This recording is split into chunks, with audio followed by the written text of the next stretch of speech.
உலகெங்கிலும் உள்ள இஸ்லாமியர்கள் புனித ரமலான் பண்டிகையை கொண்டாடிய நிலையில் காயல்பட்டினம் தௌஹீத் பேரவை சார்பாக புனித ரமலான் பெருநாள் தொழுகை நடைபெற்றது. الله أكبر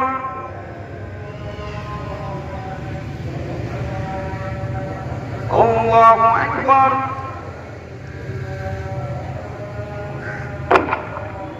الله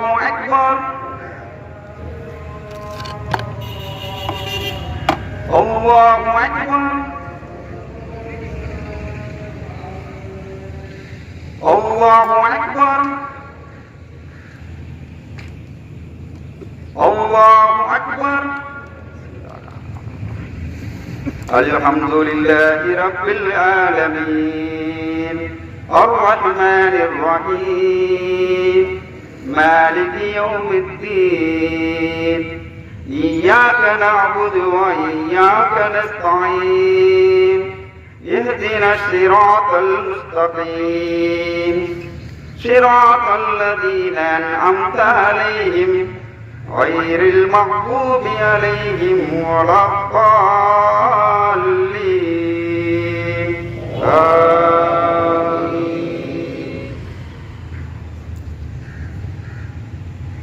سبح اسم ربك الأعلى الذي خلق فسوى والذي قدر فهدى والذي أخرج المرعى فجعله غثاء أحوى سنقرئك فلا تنسى إلا ما شاء الله إنه يعلم الجهر وما يخفى ونيسرك لليسرى فذكر إن نفعت الذكرى سيذكر من يخشى ويتجنبها الأشقى الذي يصلى النار الكبرى ثم لا يموت فيها ولا يحيا قد أفلح من تزكى وذكر اسم ربه فصلى بل تؤثرون الحياة الدنيا والآخرة خير وأبقى إن هذا لفي الصحف الأولى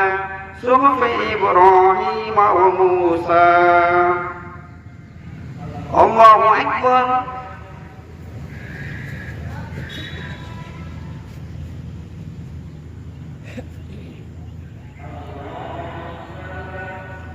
سمع الله لمن حمده.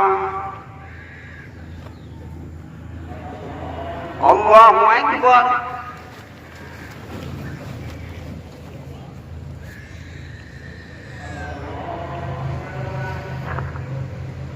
الله أكبر. الله أكبر. السلام عليكم ورحمة الله وبركاته. பெருநாள் தொழுகையை தொடர்ந்து சிறப்பு பயான் நடைபெற்றது. ونؤمن به ونتوكل عليه ونعوذ بالله من شرور أنفسنا ومن سيئات أعمالنا من يهده الله فلا مضل له ومن يضلل فلا هادي له وأشهد أن لا إله إلا الله وأشهد أن محمدا عبده ورسوله أما بعد فقد قال الله تعالى في القرآن العظيم والفرقان المجيد أعوذ بالله من الشيطان الرجيم بسم الله الرحمن الرحيم يا أيها الناس اتقوا ربكم الذي خلقكم من نفس واحدة وخلق منها زوجها وبث منهما رجالا كثيرا ونساء واتقوا الله الذي تساءلون به والأرحام إن الله كان عليكم رقيبا. அளவற்ற அருளாளனும் நிகரற்ற பேரன்புடையனுமாகிய ஏக இறைவனின் சாந்தியும் சமாதானமும் சத்தியத்தை இறுதி தூதராக வந்து எடுத்து கூற வந்த முஹம்மது நபி ஸல்லல்லாஹு அலைஹி வஸல்லம் அவர்கள் மீதும் அவர்களை பின்பற்றி வாழ்ந்த உத்தம சஹாபாக்கள் மீதும் குறிப்பாக இங்கு குழுமியிருக்கும் நம் அனைவரின் மீதும் என்றென்றும் நிலவட்டுமக்கா. அன்பிற்கினிய சகோதர சகோதரிகளே, இந்த மனித சமுதாயத்திற்கு அல்லாஹ் எண்ணற்ற அருள் கொடைகளை வழங்கியுள்ளான். ஒருவர் பொருளாதாரத்தில் தன்னிறைவு பெற்றவராக இருப்பார், ஒருவர் அதிகாரத்தில் தன்னிறைவு பெற்றவராக இருப்பார். இந்த உலகத்தில் எதையெல்லாம் மனிதன் விரும்புகிறானோ, வீடாக இருந்தாலும் சரி, வாகனங்களாக இருந்தாலும் சரி, ஒரு மனிதனுக்கு ஆசையாக எதையெல்லாம் விரும்புகிறானோ அதையெல்லாம் அவன் பெற்று இந்த உலகத்தில் ஒரு அருள்கொடை பெற்ற மனிதனாக தான் வாழ்ந்து கொண்டிருப்பதாக ஒவ்வொரு மனிதர்களும் நினைத்துக் கொண்டிருப்பார்கள். ஆனால் இந்த அருள்கொடை பெற்றவர்கள் எல்லாம் உண்மையான அருள்கொடையை பெற்றுள்ளார்களா என்றால், நாம் சொல்லுகின்ற அனைத்து செய்திகளுமே இந்த மார்க்கத்தை ஏற்காதவர்களுக்கும் கிடைத்திருக்கும். இஸ்லாமியர்களுக்கு மட்டும் பயங்கரமான பங்களாக்களும் விலை உயர்ந்த வாகனங்களும் என்னென்னலாம் அவர்கள் விரும்புகிறார்களோ அது அனைத்தும் இஸ்லாமியர்களுக்கு மட்டும்தான் கிடைக்குமா என்றால், இஸ்லாத்தை ஏற்காதவர்களுக்கும் இந்த காரியங்கள் எல்லாம் கிடைக்கும். அப்ப அருள்கொடை என்றால் உண்மையான அருள்கொடை என்ன என்றால், அல்லாஹ் தனது திருமறையில் சொல்கிறான்,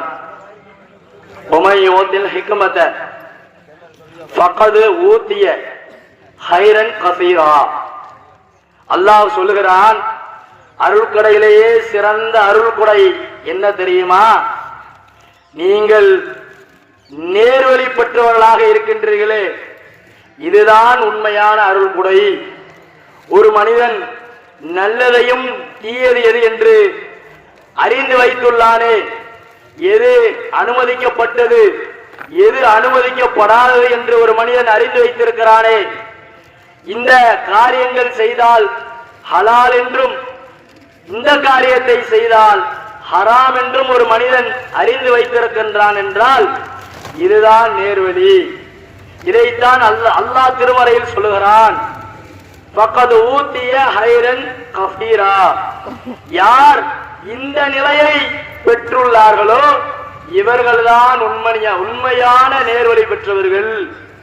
உலகத்தில் இந்த மார்க்கத்தை தவிர்த்து எத்தனையோ இசங்கள் எத்தனையோ மதங்கள் இருக்கலாம்.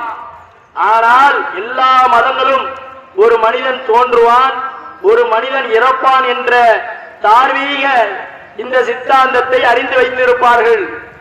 ஆனால் இந்த நேர்வழி என்று சொல்லக்கூடிய விஷயம் இருக்கின்றதே, இது என்னவென்றால், ஒரு மனிதன் இந்த உலகத்தில் வாழுகின்ற பொழுது இந்த உலகத்தை அவன் எப்படி பயன்படுத்துகின்றான், இந்த உலகம் அவனுக்கு ஒரு விஷயத்திற்கு சொல்வார்களே, ஒரு தேர்வுக்கு முன்பாக ஒரு படிப்பதற்கு ஒரு வருட காலம் கொடுப்பார்கள். அதுபோன்று இந்த உலகம் என்பது ஒரு மனிதனுக்கு பயிற்சி கூடமாக இருக்கும். இதைத்தான் அல்லாஹ்வுடைய தூதரும் சொன்னார்கள். இந்த உலகம் என்பது ஒரு மனிதன் வாழ்க்கை எப்படி வாழ வேண்டும் என்றால் வழிபோக்கனை ஒன்று வாழ வேண்டும் என்று அல்லாஹ்வுடைய தூதர் அவர்கள் சொன்னார்கள். அப்போ நேர்வழி பெற்றவர்கள், இந்த நேர்வழியை பெற்றவர்கள் இந்த உலகத்தை எவ்வாறு பயன்படுத்திக் கொள்வார்கள்? ரமதான் பண்டிகையின் முக்கிய அம்சங்களான தொழுகையும் சிறப்பு பயானும் முடிந்த பிறகு மக்கள் ஒருவருக்கொருவர் ஆறத் தழுவி வாழ்த்துக்களை பரிமாறிக்கொண்டனர்.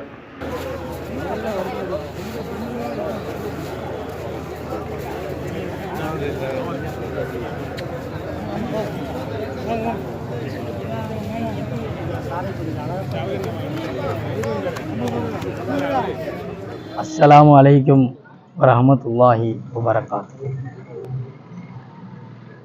2026ஆம் ஆண்டு ஈதுல் ஃபித்ர் என்ற நோன்பு பெருநாள் தொழுகையானது தேசிய தௌஹீத் கூட்டமைப்புடன் இணைந்த காயல்பட்டணம் தௌஹீத் பேரவையின் சார்பாக காயல்பட்டணம் எல்எஃப் ரோட்டில் அமைந்துள்ள ஜெயிலானி நகரில் வைத்து காயல்பட்டணம் தௌஹீத் பேரவையினுடைய தலைவர் KS முத்து ஹனிஃபா, பொருளாளர் KS ஷாகுல் ஹமீத், மேலாண்மை குழு உறுப்பினர் KS கனித்தம்பி, நமது ஜமாத்திற்கு ஆதரவான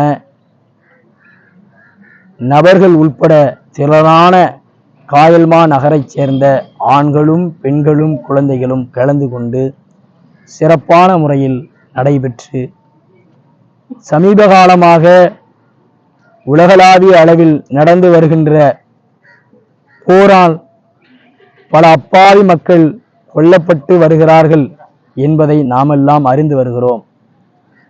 இந்த போர் வெகு விரைவில் இன்று உலகத்தில் வாழக்கூடிய அனைத்து மக்களும் சுபிட்சமாக சந்தோஷமாக வாழ வேண்டும் என்பதற்காக அனைவரும் துஆ செய்து பிரார்த்தனை செய்து ஒருவருக்கொருவர் சந்தோஷத்தை பரிமாறிக்கொண்டனர். இதுபோன்று தொடர்ந்து நல்ல காரியங்களை காயல்பட்டினம் தௌஹீத் பேரவையின் சார்பாக தொடர்ச்சியாக செய்ய வேண்டும் என்று மக்கள் ஆதர கரம் நீட்டி சிறப்பித்து சென்றனர் என்று அறிய தருகிறது.